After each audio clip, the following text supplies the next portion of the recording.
Okay, so my last video seems to have got quite a lot of attention of one sort or another.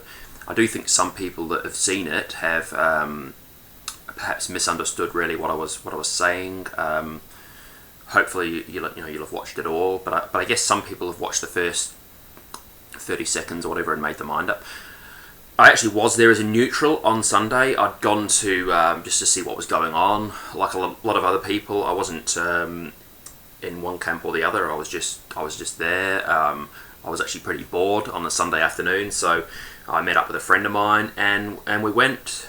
And as I arrived, the march was just coming into Piccadilly Gardens. There was a lot of police. There was a lot of police horses and all the rest of it. But I was there primarily to hear some of the speeches, and I thought there was going to be a stage, and I was hoping I'd be able to hear it. But like I said in my other video, I couldn't make out what was being said. But I was there for over 3 hours, and on different sides of Piccadilly Gardens. I'd stand with one set of protesters or whatever, and then I'd go near the others and try and hear what Tommy was saying, and I couldn't really make any of it out. But I do believe that they're on YouTube now, and I want to check them out sometime. The thing is, I have an 11-year-old son, and I've walked past where that bomb went off recently.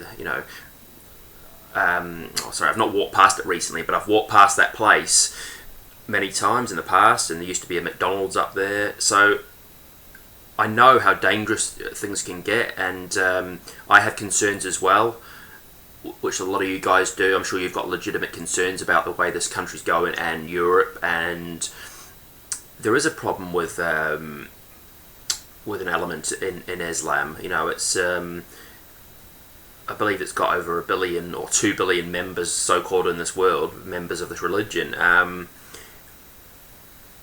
do share some of your concerns in that, and this is completely off topic, but if you're interested in wars, and you think there's too many wars in this world, and which there are, we have an out-of-control arms trade who will sell to anyone. If you're interested, there's a fantastic book here called War is a Lie. Just show you the back cover there. If it can focus, there we go.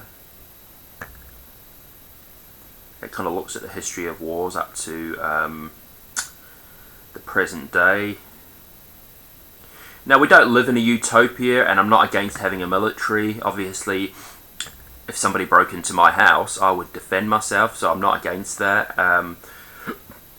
But there are far too many wars in this world. This is a fantastic book, though, if you want to read it sometime.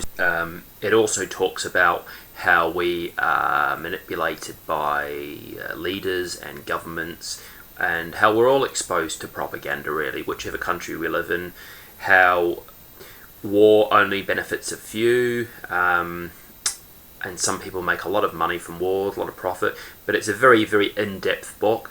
It's an incredible book, really, really, really eye-opening. You'll probably be surprised by some of the things in it, which can be backed up. And finally, I'd just like to say, it's goodbye from me, and it's goodbye from him.